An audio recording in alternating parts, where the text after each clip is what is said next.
Pessoal, estamos ao vivo para mais um Luca Moreira Entrevista, como sempre, para você que nos acompanha ao vivo no Instagram, está assistindo a gente no YouTube, ou está até mesmo ouvindo o nosso podcast, né, enquanto dirige, de volta para o trabalho. Sejam muito bem-vindos. Então, antes de chamar a nossa convidada, vou aproveitar para lembrar de vocês. Se vocês querem acompanhar mais o nosso conteúdo, tem o nosso aplicativo Luca Moreira lá no Google Play. Essa é uma ótima dica, pois lá no aplicativo você encontra várias entrevistas legais que só tem lá, além de acompanhar o nosso podcast. Tudo em um único lugar, né? A praticidade está aí para isso. A nossa convidada de hoje vem sendo destaque na literatura adolescente, mesclando enredos de comédia e temas de cotidiano. Ela está aqui hoje para falar do seu mais novo lançamento, As Vantagens de Ser Você. Vamos receber Rai Tavares. Deixa eu chamar ela aqui.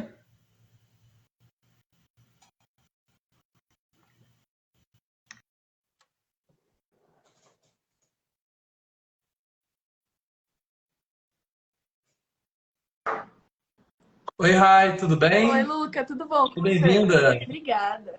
Tô ótimo. Seja bem-vinda, muito obrigado por ter aceitado estar aqui hoje com a gente. Imagina, eu que agradeço. Como é que tá a sua expectativa para essa entrevista? Veio nervosa? Como é que tá a expectativa? Ah, tô tranquila. Preparada? Vamos conversar, bater um papo. Sempre bom falar sobre literatura, livros e o que mais vier, então tô animada. Isso aí. Bom, lançada na Bienal do Livro de São Paulo, no início de julho, se não me engano, né? A obra As Vantagens de Ser Você engloba os leitores no cotidiano da Ana Menezes, que é a sua personagem, que está passando por um cenário de crise existencial. E ela acaba se encontrando no mundo, né, no final do livro. Quais foram os caminhos que a levaram a produzir essa obra? Ah, eu acho que a Ana é uma personagem muito pessoal pra mim, assim, acho que foram os caminhos que eu trilhei e que eu queria transformar isso em literatura, transformar isso numa história, né? Desse momento de você ficar muito indeciso com o que fazer da sua vida, de você ficar se sentindo meio sem perspectiva, se sentindo meio estancado assim na vida, né? Meio paralisado. Então, eu acho que esse livro surgiu muito de uma necessidade de mostrar para as pessoas que talvez estejam se sentindo assim também, que elas não estão sozinhas, né? Que a gente sempre fica na nossa cabeça achando que os nossos problemas são só nossos, e às vezes não, né? Às vezes tem várias pessoas passando pelo mesmo que você e você nem sabe, né? Principalmente eu acho que Sim, num rola cenário essa, como o nosso, né? essa identificação, né? É. Bom, quais os elementos mais marcantes da narrativa que você viu no seu livro? Quais, cortou aqui, quais os que mais marcantes? Quais os elementos mais marcantes que Ah, elementos. você teve nesse livro? Ah, eu acho que como tudo que eu escrevo, talvez a comédia, né, mesmo que seja um tema que não seja tão engraçado, né, você se sentir um pouco ali no fundo do poço, eu sempre tento escrever com comédia, com humor, que eu acho que a gente tem que dar risada da nossa vida às vezes, né? Então, acho que a comédia, o romance também sempre tem, né? Ser um romance gostosinho para você acompanhar. Nesse caso, é um romance que demora um pouco para acontecer, porque a Bárbara, que é outra personagem, começa a história namorando, né? Então, o romance e acho que todos os elementos de um livro young adult, né, para esse público de novos adultos, que é o elemento de você, enfim, encontrar nos seus amigos, a sua família, e, enfim, tantos outros elementos que eu acho que fazem parte desses livros, young adult. Legal. E recentemente você também realizou o turnê do lançamento, além da Bienal, você realizou a turnê. Passou por várias capitais, né, brasileiras, São Paulo, vários lugares. Como foi a experiência desses eventos e quais são as perspectivas que você teve em relação ao público? Ah, foi muito legal, assim. A gente sempre fica nervoso, né, de fazer esses eventos, não ir ninguém. Acho que isso é o maior pesadelo, assim, de qualquer pessoa que faz um evento presencial, né, não aparecer ninguém. É, mas foi muito legal, assim. Também foi muito interessante saber que as minhas histórias, por mais que eu seja uma escritora aqui de São Paulo, elas acabam atingindo pessoas do Brasil todo, né? Então, fui até João Pessoa e, sabe, os leitores de João Pessoa gostam e se identificam e, sabe, e compram as minhas histórias. Então, foi muito, muito legal. E eu pude ir para os lugares que eu sempre quis ir, sempre me pediram que eu fosse, né? Salvador, João Pessoa, nunca tinha ido. Pude voltar para alguns lugares que são muito queridos para mim, como BH e Rio de Janeiro. Então foi muito, muito, muito legal. É muito bom encontrar os leitores. Eu acho que para mim é a melhor parte assim profissão é encontrar os leitores, trocar com eles, saber o que eles estão achando, o que eles estão esperando, o que eles gostaram, o que eles não gostaram, como o que eu escrevi pode ter, de alguma forma, mexido com eles ou até transformado eles, né, de alguma forma. Então, foi muito legal. Assim, eu sempre espero receber carinho, porque meus leitores são muito, muito, muito carinhosos, mas é sempre surpreendente quando eu recebo o tamanho carinho que eles me dão, assim. Então, foi muito, muito, muito legal. Em relação, mas você falou de nervosismo, você já tem 4 livros lançados, né? Mesmo assim, ainda bate aquele nervosismo na hora de ir para um evento novo? O que passa na sua cabeça quando você vai estar indo para um evento? Sempre bate, porque, enfim, é sempre uma história nova, você sempre fica com aquele medo de será que as pessoas vão gostar? Será que elas vão se identificar? Será que, sabe, será que vai repetir o sucesso da última? Então sempre tem, assim, algumas questões de insegurança, né? Eu acho que Do, isso nunca vai embora. do raio cair 2 vezes no mesmo lugar, né? Exatamente. Será que. É. A gente brinca que tem a maldição do segundo livro, né? Que a gente lança um primeiro livro que faz um certo sucesso e depois a gente tem que acompanhar esse sucesso com o segundo livro, que é sempre bastante complicado. Então, isso acontece bastante. Por enquanto tem dado certo. Já tá no quarto, não tem dado certo. Eu espero lançar muitos outros. Ah, se livrou da maldição. Bom, Amém. também. Bom, promovendo uma grande diversidade de seus personagens, a sua obra é considerada um Young Adult LGBTQIA+, né? Uhum. Onde, além de promover o antipreconceito, isso também foi lançado em um mês importante para a comunidade, que foi, inclusive, a tradicional parada LGBT que tem em São Paulo, né? Uhum. O que esse lançamento significou para você? E a escolha desse período foi algo proposital? Cara, não foi proposital, assim. Eu achei que o casamento de ser o mês da visibilidade, né, com a temática do livro, eu acho que foi um casamento muito bom, assim. Que bom que rolou nessa época. Mas foi uma coisa de agenda mesmo, e quando a gente viu, sabe, deu certo de lançar no mês de julho. Eu acho que é muito importante a gente, como escritor, retratar o mundo como o mundo é. E o mundo é um lugar diverso, né? O mundo não é só pessoas brancas e héteros e cisgêneros, né? A gente tem que corpos padrões, enfim, a gente tem que retratar o mundo como ele é de verdade para que cada vez mais pessoas se sintam incluídas e inclusas no que elas consomem, né? Então a gente percebe essa exclusão de arrisco dizer a maioria das pessoas nas produções literárias e audiovisuais por muito tempo. Então eu acho que agora essa guinada aí em direção a obras que representem e mostrem o mundo como o mundo realmente é, tá sendo muito positivo, assim, sabe? Então eu acho que a gente cada vez mais tem que continuar produzindo personagens diversos e incentivar nossos colegas escritores a produzir personagens diversos e, mais do que isso, incentivar editoras que publiquem autores diversos, né? Que a gente consiga levar todas essas vozes para o grande público, né? Deixar de que seja um grupo muito específico que esteja publicando por grandes casas editoriais e diversificar isso também, né? Então, para mim foi muito significativo e muito importante. Sim, e falando nesse, Benial, falando desse alcance que você citou, qual você acredita ser o verdadeiro poder da literatura como um veículo de comunicação para conscientização, uma ferramenta de conscientização?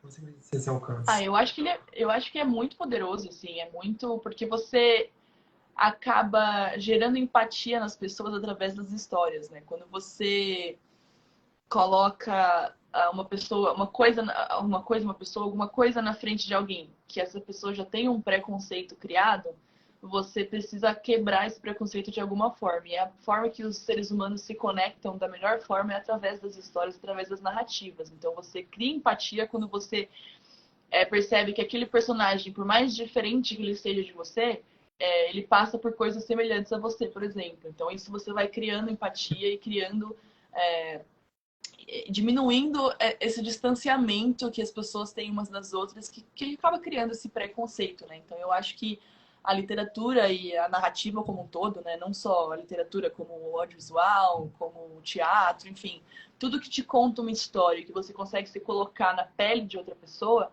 faz você criar empatia por aquela pessoa, independente da sexualidade, da raça, enfim, independente de como aquela pessoa é, porque, querendo ou não, os seres humanos acabam passando por angústias muito parecidas, né? Dados os devidos contextos socioeconômicos e políticos, mas você sabe o que é sofrer de amor, seja se eu gosto de uma pessoa do mesmo gênero que eu, seja se eu gosto de uma pessoa diferente. Então, enfim, eu acho que é muito importante, e principalmente na juventude, né? Porque a gente começa a criar cada vez mais empatia, sendo, sabe, adolescentes lendo vão crescendo e criando empatia por personagens e não por determinados grupos, né? Verdade. E, inclusive, isso também quebra padrões, né? Porque muita gente herda esse preconceito dos pais, né? De famílias, então é Com bom que isso certeza. ajuda a repensar. Então, Exatamente, exatamente. Você acaba replicando um pensamento que nem é seu, né? Então, quando você está consumindo uma coisa que você aham. se conecta tanto, que você gosta tanto, que você dá risada, que você se emociona, você começa a repensar essas coisas que foram passadas para você, né? Infelizmente, os jovens estão muito vulneráveis a isso. Sim. Bom, uma das questões bastante discutidas atualmente é a aceitação sexual, exatamente isso. Que é para garantir o direito do amor em todas as formas, né? Como autora desse gênero, como você busca auxiliar esses jovens através da sua escrita, dando exemplos da realidade? Como é que você costuma abordar esses assuntos no meio da sua narrativa? Eu acho que assim,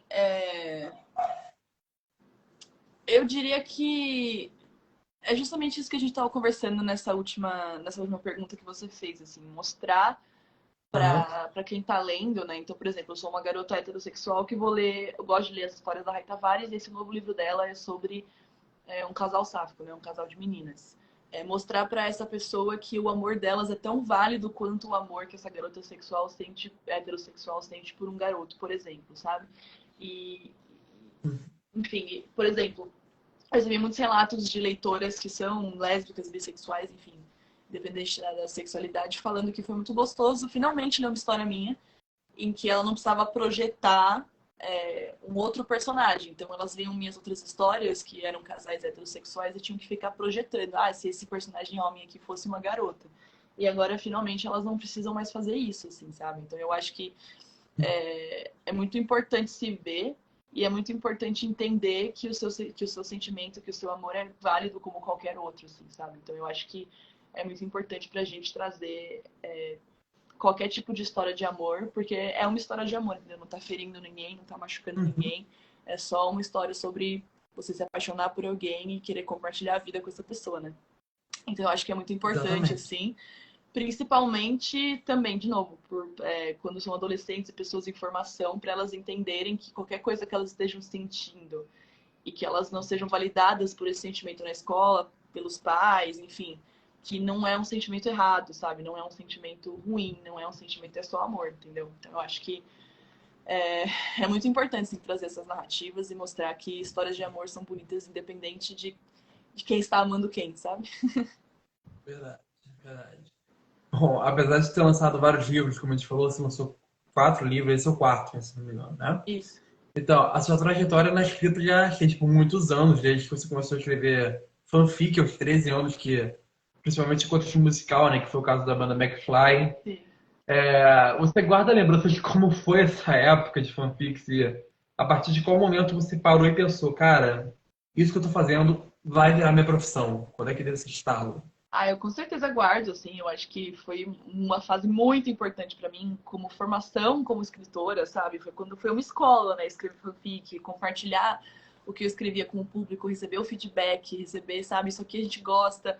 Foi nessa época que eu entendi que as pessoas gostavam do meu humor, por exemplo. Então, assim, como que eu ia saber isso se eu não tivesse treinado, se eu não tivesse escrito na internet, né? Às vezes eu estaria tentando escrever drama e suspense e não dando certo. E aí eu descobri nessa fase que escrever humor era mais a minha praia, assim. Então eu acho que foi Sim. muito, muito, muito importante para mim. E eu acho que eu sempre soube, assim, que era o que eu queria fazer da minha vida. Mas eu demorei para entender que eu ia escolher esse caminho, porque a gente sabe que não é um caminho fácil, né? A gente sabe que não é uma profissão tão valorizada assim, e a gente sabe também que é muito difícil você ganhar a vida e pagar suas contas com literatura, né? Então acho que eu demorei um pouco para entender que eu queria muito fazer isso. Por muito tempo eu tinha a escrita e um trabalho CLT, por exemplo, Que eu falava, bom, eu vou Sim. levar a escrita como um hobby e o trabalho CLT vai ser o que vai pagar minhas contas, né? Mas depois de um tempo eu decidi que eu queria tentar unir as duas coisas e tentar, assim, viver a minha vida através desse propósito que eu tenho, né? De escrever e de passar mensagens positivas para as pessoas. Então, demorou um pouquinho. Foi só com uns 25 anos ali que eu falei, não, essa aqui agora é minha profissão. E eu acabei unindo isso também à escrita do roteiro, né? Para série, para filme. Então, uni essas duas coisas que eu gosto de fazer. E arrisquei e tem dado certo, assim, mas demorou. É Por um muito trabalho tempo eu ótimo, não né? falava para as pessoas que eu era escritora, sabe? Demorou. Porque era por causa de vergonha ou era por causa da pessoa aceitar? Assim? Porque eu não sentia que, tipo, como não era a minha profissão principal, eu não sentia que eu podia me apresentar como escritora, sabe? Então, pra mim, era tipo, Entendi. é só um hobby que eu tenho. As pessoas sabiam que eu escrevia, é claro, mas eu não conseguia me apresentar como, sabe, é isso que eu faço, é com isso que eu ganho dinheiro, é isso que eu quero fazer. Então, demorou um pouco. E a família, como é que foi? A aceitação pai da família, afetivo, como é que foi tudo isso? Foi um pouco mais difícil, assim, principalmente quando eu É, abri fiz uma mão. cara.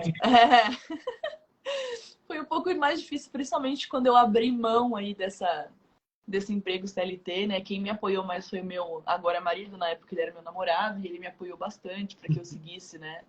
Para que eu arriscasse mesmo, né? Mas assim, o meu pai, a princípio, me apoiou mais que a minha mãe, assim. Minha mãe demorou para entender que eu não seria feliz num trabalho CLT, que eu nunca seria feliz fazendo algo que eu detestava fazer. Mas hoje em dia eu sinto que eles, assim, percebendo que eu consigo ter uma independência, consigo me manter sozinha, tô fazendo vários trabalhos legais, trabalhando com Netflix, trabalhando com, enfim, várias coisas, vendendo livro, vendendo bem. Eu acho que hoje, agora eles conseguem perceber que existe uma carreira no que eu faço, né? Então agora o apoio tá um pouco não, o apoio tá 100%. Ó, é difícil mesmo. É, até para jornalismo tá assim, todo lugar tá assim. Bom, de acordo com uma pesquisa, a gente vai falar até um pouco sobre isso. A Folha de São Paulo publicou uma pesquisa em 2019 falando que 84% dos leitores brasileiros estavam na faixa de 13 anos, que eram menores. Bem curioso. E que logo depois, dos 14 aos 17, esse número caía para 75, e depois, aos 18, a taxa caía, continuava caindo. Uhum. Então, eu queria te perguntar, em uma realidade onde os jovens são cada vez mais cobrados, né, para leitura na fase escolar, dos pais, qual é a sua opinião sobre esse déficit que tem em relação aos adultos? Eu acho que essa é uma pergunta bem interessante, assim, porque eu acho que é muito difícil a gente manter o hábito da leitura conforme a gente vai envelhecendo, assim, sabe? Porque a gente vai, de fato, tendo mais responsabilidades, né? Com o que conforme a gente vai envelhecendo, a gente vai tendo, enfim, tendo que pagar a conta e fazer coisas que a gente não tinha que fazer quando a gente era adolescente, né? E todos os outros estímulos que a gente recebe também, né? Não só a leitura. Então a gente tem as séries, os filmes, os vídeos no TikTok, as redes sociais, a gente tem muitos estímulos e muitas coisas para consumir. Mas eu acho que na adolescência a gente tem um potencial de sonhar e projetar um pouco maior do que na vida adulta, né? Então quando a gente é adolescente está lendo um livro, a gente está projetando um pouco que daqui a gente queria viver aquela vida, que a gente queria viver aquela história, que a gente um dia vai viver aquele romance, que a gente, quem sabe, um dia vai matar zumbi, enfim, coisas assim.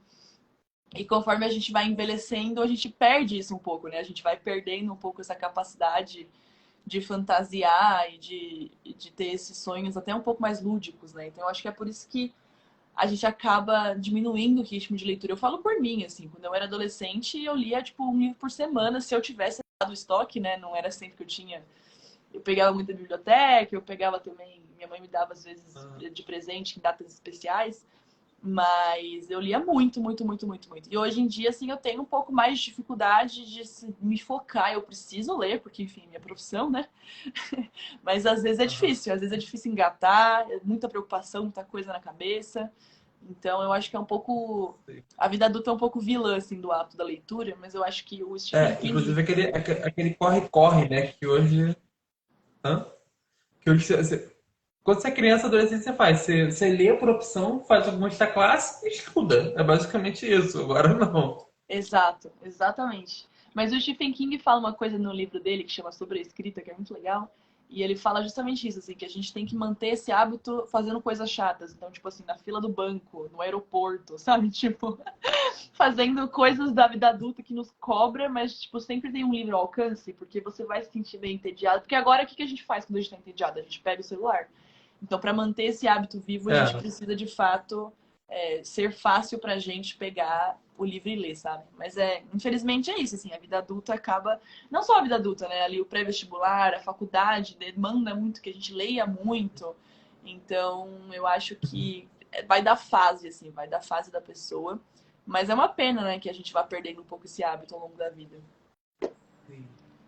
até porque falam que os adultos, os pais, são os exemplos dos jovens, né? Uhum. Então é complicado. Eu peguei essa pesquisa porque falei, cara, meio controverso isso. É, é, Isso, no propósito. exato.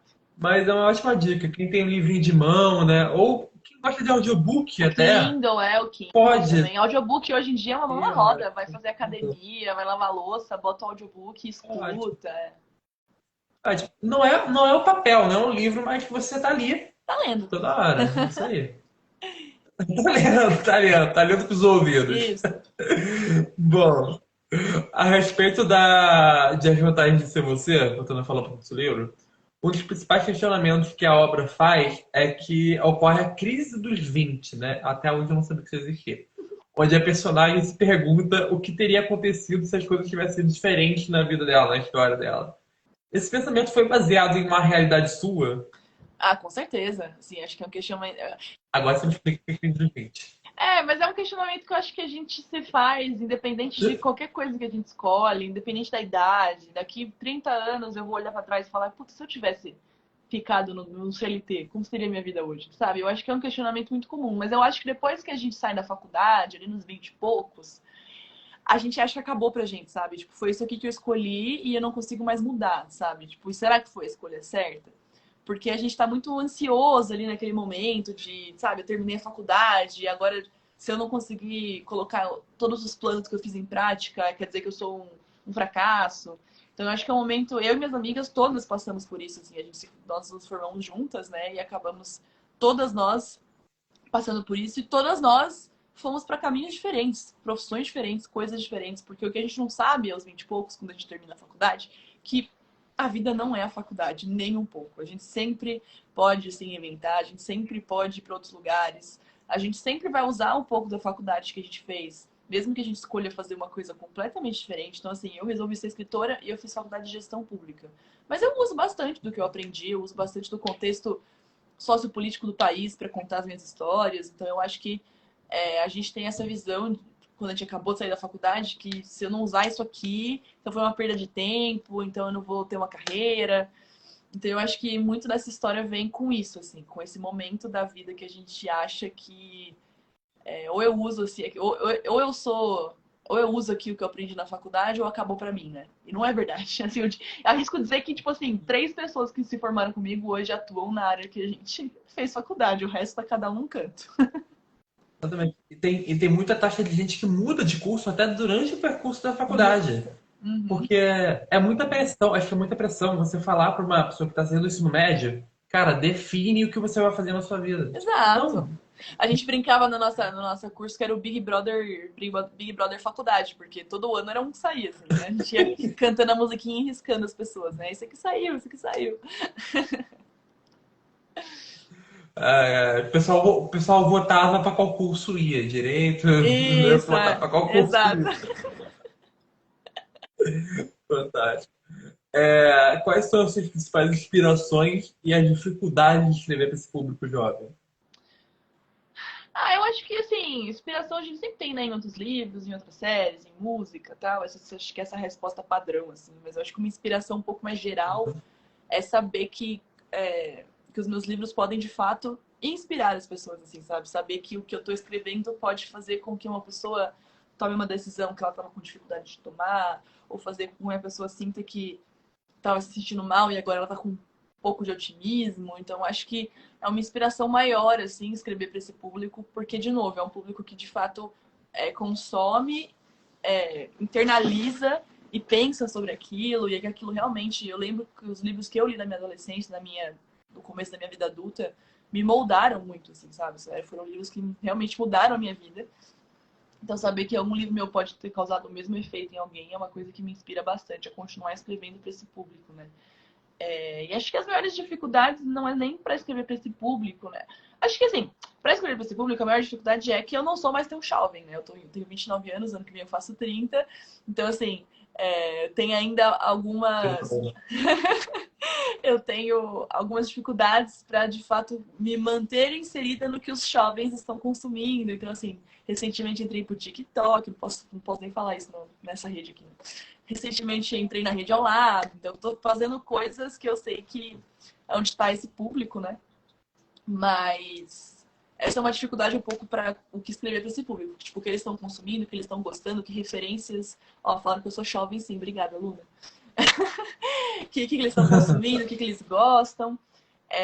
Mas uma dificuldade geral, assim, da literatura é, de fato, você atingir o público, assim, sabe? Porque a gente vê muito livro gringo que vem para o Brasil e já tem um público gigantesco que quer comprar o livro, e a gente aqui, PTBR, todos os dias camelando. A gente lê o meu, é legal também, eu juro, eu não sou gringa, mas é legal. Então, assim, a gente mudou bastante, a gente tem uma receptividade maior à literatura nacional, mas ainda é um caminho bem grande a percorrer, assim, sabe? A gente vê uma discrepância bem grande entre o consumo de literatura que vem de fora e o consumo da nossa literatura, assim. Então, eu acho que isso é uma dificuldade, uma barreira bem grande, assim, para você atingir as pessoas e convencer elas, pelo amor de Deus, para ler a literatura brasileira, que também é legal, sabe? Também é boa.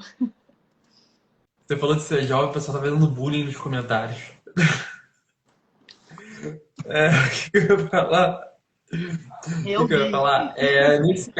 Então, nesse caso, você meio que faz um estudo, né? Você tem que estar sempre antenado no que tá nas atualidades, né? Tem que sempre estar Com com certeza, isso. com certeza. Senão eu não alcanço, né? Senão eu não atingo as pessoas. Até É, na estratégia de marketing, de vender o livro, sabe? O que tá vendendo o livro hoje? É o BookTok. Então, assim, eu vou lá, eu vou tentar me infiltrar e falar, galera, tem esse aqui, ó, que também é legal. Então, assim, tudo tem a coisa da arte, da inspiração e enfim, da escrita e tal, mas também tem a parte racional ali de você pensar como atingir o público, né? sim, sim. Isso aí, estudo não é só fazer dancinha no TikTok, não, tá? Não, Fazer várias coisas. não é, várias trends. Não é, não. Bom, pra gente poder finalizar a entrevista, eu queria provocar até uma reflexão agora, que eu sempre faço uma pergunta mais complicada pro final, né? Ai, meu Deus. Então, tudo que a gente produz, como a gente até falou um pouquinho aqui, tudo que a gente produz, a gente acaba ou se comprometendo, ou, tô topado. Tudo que a gente produz acaba causando uma consequência nas nossas vidas, né? Positivas, negativas, dependendo. Então, como foi que a literatura te transformou? E se não fosse por ela, quem seria a Rai de hoje em dia? Realmente, é uma pergunta bem. Quinta-feira, 7h30 da noite, deixa eu pensar. Obrigado. Eu acho que a literatura, ela, quando eu comecei, assim, eu sempre gostei muito de ler, então eu lia muito quando eu era criança, assim, gibi da Turma da Mônica, eu gostava muito. Então, assim, eu fui uma criança leitora. Mas aí, quando eu entrei na adolescência, eu me sentia uma adolescente um pouco desajustada, assim, sabe? Uma adolescente meio que era mais tímida e tinha, sei lá, não tinha tantos amigos, tal. Então acho que a literatura nessa fase da minha vida foi muito mais um amigo do que uma coisa que me transformou de alguma forma, assim, sabe? E eu acho que ter tido a literatura como companhia nessa fase que a gente se sente completamente desajustado fez com que eu quisesse causar isso nas outras pessoas. Então, por exemplo, eu li os livros da Meg Cabot, que eram livros que me deixava muito feliz, assim, lendo, sabe? Que eu me identificava com aquela personagem. Ela era uma personagem também meio esquisita. Ela era super alta, eu sou alta. Então era uma coisa, assim, uma identificação que eu tinha, assim, todo mundo zoava ela, que ela era alta e tal. Eu acho que foi realmente, tipo, um abraço, assim, pra mim, sabe? E eu queria replicar isso nas pessoas, assim, sabe? Delas lerem o que eu escrevo e pensarem, pô, não tô sozinha, sabe? Em tudo que eu escrevo. Então, e depois, claro, vieram uns livros um pouco mais cabeça, que aí de fato realmente me transformaram como ser humano, assim, mas acho que isso foi um pouco mais no começo da vida adulta, nos meus 20 e poucos anos, né? Antes eu acho que a literatura cumpriu muito um papel de amigo, assim, pra mim. E eu acho que, assim, se eu não tivesse escrevendo hoje, eu acho que eu... Assim, é meio difícil falar isso, sim, né? Porque a gente não sabe realmente.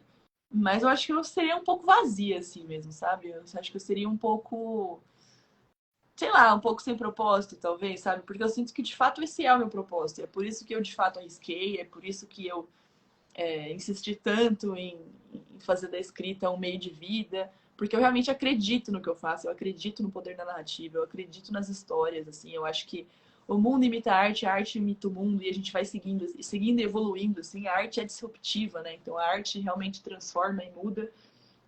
Então eu não sei te dizer o que eu seria sem a literatura, assim. Eu acho que talvez eu seria uma pessoa um pouco sem propósito, assim, sabe?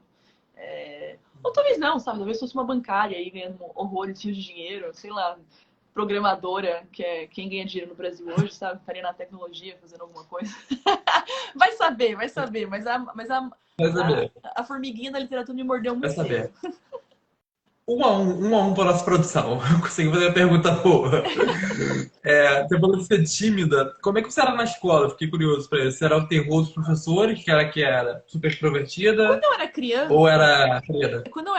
eu era bastante falante, assim. Tem até um boletim que os professores mandaram da pré-escola para minha mãe, que eu achei muito engraçado, que eles falaram, ai, sempre que chega um aluno novo, a gente coloca ele com a Raíssa, porque a Raíssa faz ele se enturmar, ela fala muito e tal. Então, assim, eu achei isso curioso, mas conforme foi chegando a adolescência, acho que a gente sempre vai criando essas paranoias e segurança na cabeça, então eu era muito alta, eu sempre tive uma postura meio ruim, e usava óculos, usava aparelho, então assim, era uma coisa eu era muito insegura, muito insegura. Então eu fui meio que entrando no casulo, sabe? Eu acho que eu era extrovertida, fui ficando introvertida, e depois que eu saí da escola que eu comecei aos poucos me soltar de novo. Assim, hoje em dia eu sinto que é, eu consigo, enfim, chegar num evento de lançamento e falar para 50, 60, 100 pessoas, falar numa boa, assim, sabe?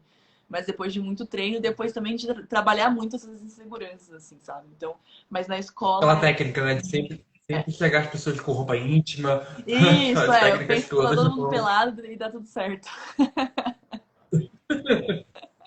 então foi isso, pessoal. Muito obrigado mais uma vez, Rai, por ter Imagina. deixado aqui com a gente.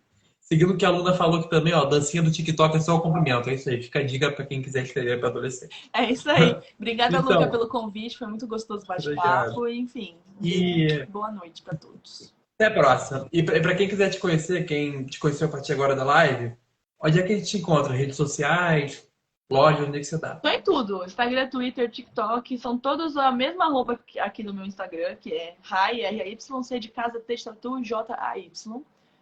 A mesma arroba em todas as redes sociais, você me acha. Ou coloca lá Rai Tavares, você deve achar também. Tem uma vereadora com esse nome. Isso Não aí. sou eu, tá? Eu não sou vereadora. E você me acha em todas as redes. E os meus livros você acha nas livrarias. O meu lançamento é esse aqui. Esse meu novo lançamento, As Vantagens de Ser Você. E você acha todos os meus livros nas livrarias ou marketplaces online, Amazon, Submarino, enfim. E eles também estão disponíveis no Esquilo para você escutar. Sobre essa da vereadora, não tente colocar na urna, tá? Vai dar número inválido. Não, não sou eu. Não estou. Não estou lá. Então foi isso, pessoal. Muito obrigado para quem acompanhou a gente até aqui. Se você perdeu alguma parte da live, tá no podcast, no Luca Moreira Entrevista e também tá no YouTube. O podcast tá no Spotify e no Amazon Music. Até a próxima, Rai. Tchau, Luca. Até a próxima.